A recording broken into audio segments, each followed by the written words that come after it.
Kembali kita bertemu di dalam renungan hari ini yang mengambil tema what to do when don't know what to do. Apa yang kita perlu lakukan ketika kita tidak tahu apa yang harus kita lakukan. Terambil dari kitab 2 Tawarikh pasal 20 ayat 12 bagian terakhir, ketika Raja Yosafat menghadapi situasi yang bagi dia tidak bisa dikendalikan, Alkitab mengatakan kami tidak tahu apa yang harus kami lakukan. Bapak Ibu, ada masa-masa, situasi, kondisi yang kita hadapi, kadang-kadang kita nggak tahu apa yang harus dilakukan. Pengalaman kita, keahlian kita, skill kita pun tidak menolong. Sebagaimana yang menjadi latar belakang yang dihadapi oleh Raja Yosafat pada waktu itu, dikatakan kitab 2 Tawarikh pasal 20 ayat 1, Bani Moab dan Bani Amon datang berperang melawan Yosafat bersama-sama sepasukan orang Meunim. Ada 3 bangsa yang segera akan menyerbu Israel. Dan itu menimbulkan ketakutan. Karena kondisinya kurang lebih 2-3 hari perjalanan kaki, musuh bakal mengepung mereka.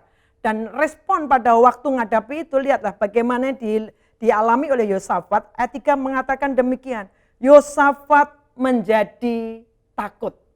Takut saja itu tidak menyelesaikan apa-apa. Bapak Ibu, sesuatu yang di luar kekuatan kita, di luar kendali kita pasti menimbulkan ketakutan.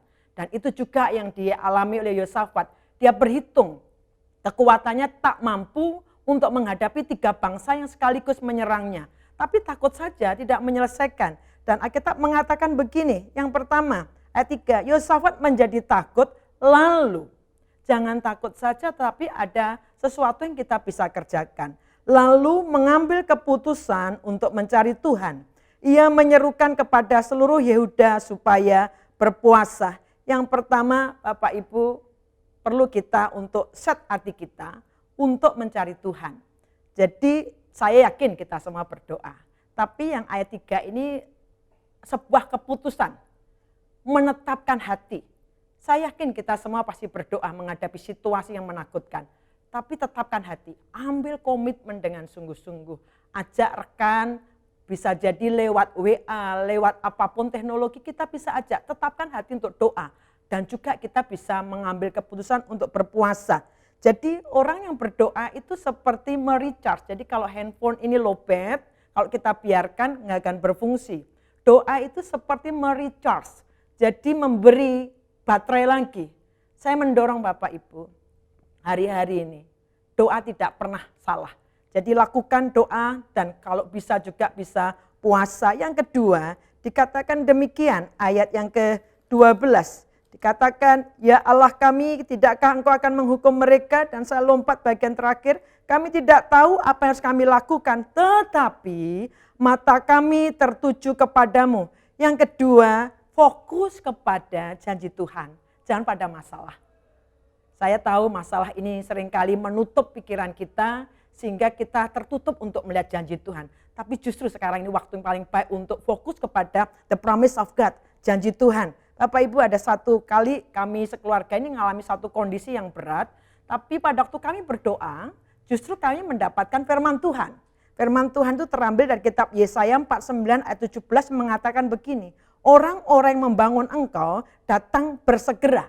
Jadi ayat itu menjadi ayat hafalan. Saya mendorong Bapak Ibu hari-hari ini coba ambil ayat, hafalkan. Dalam keluarga, di dalam kelompok-kelompok kontak, hafalkan.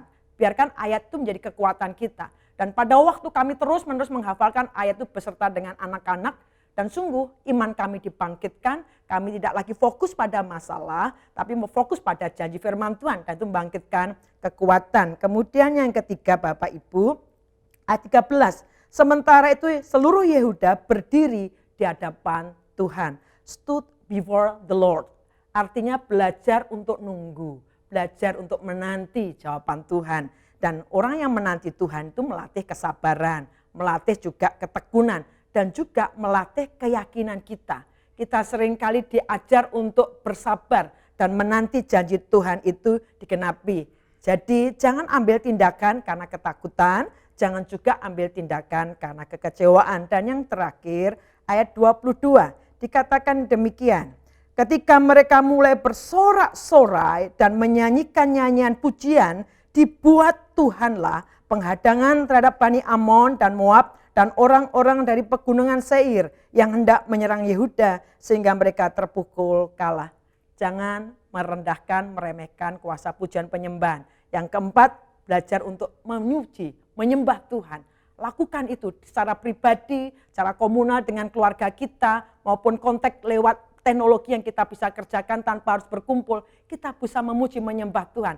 Di kitab Kisah Rasul 16 kita melihat bagaimana Paulus Silas pada waktu at the midnight, tengah malam, mereka memuji Tuhan dan terjadi keajaiban. Jadi pada saat ini kita belajar dari kitab 2 Tawarikh pasal yang ke-20. Pada waktu tidak tahu apa yang harus kita lakukan. Yang pertama, berfokuslah. Tetapkan hati kita untuk cari Tuhan. Yang kedua, berfokus pada janji Tuhan. Dan ketiga, belajar menanti-nanti Tuhan. Yang keempat, memuji Tuhan. Saya ajak setiap kita belajar untuk menyembah Tuhan. Tuhan memberkati.